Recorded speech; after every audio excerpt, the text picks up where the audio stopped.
আরে আমার এটি গন্ডগোল, আমরা সিন্ডিকেট করি বাদ দিয়ে দিয়েছি, তৎক্ষণ বিসিআর আবার না আসতেন বলে মাছ বেচা না।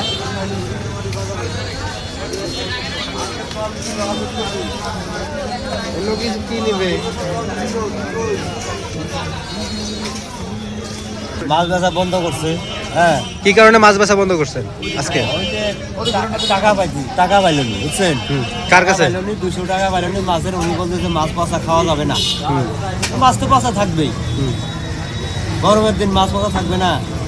তা উনি এখন দোকান চটকা দেয়, ইলিশের দোকান চটকা দেয়, সব ফালাই দিল।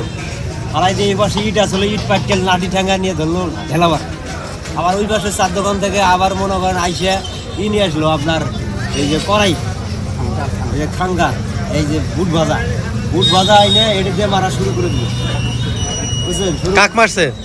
আমাদের মাঝে একটা লোক, গরিব মানুষ, মাছ বেঁচে খায়, আবু তালের নাম। উনি এখন মেডিকেল হাসপাতালে আছে।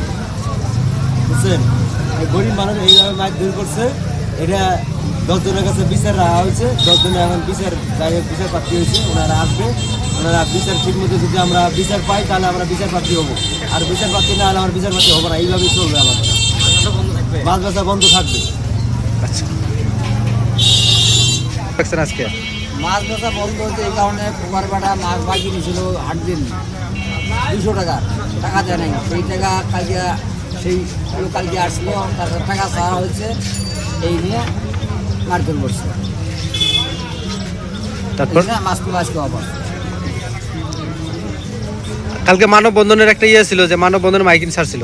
ওটা 2 গ্রুপের লোক যা থানায় বসছে যে তোমরা মানববন্ধন করো না, আমরা উপযুক্ত বিচার করবো, যদি আমাদের বিচার তোমাদের সন্তুষ্ট না হয় তখন তোমরা মানববন্ধন করো না, কি করো করো। তাহলে আপনাদের দাবি কি এখন? এটা সমাধান না বন্ধ থাকবে, মাছ তো বেচা বন্ধ রাখবে। বন্ধ থাকবে। অগ্রযাত্রা প্রতিদিন, নির্ভীক প্রত্যয়ে উজ্জীবিত।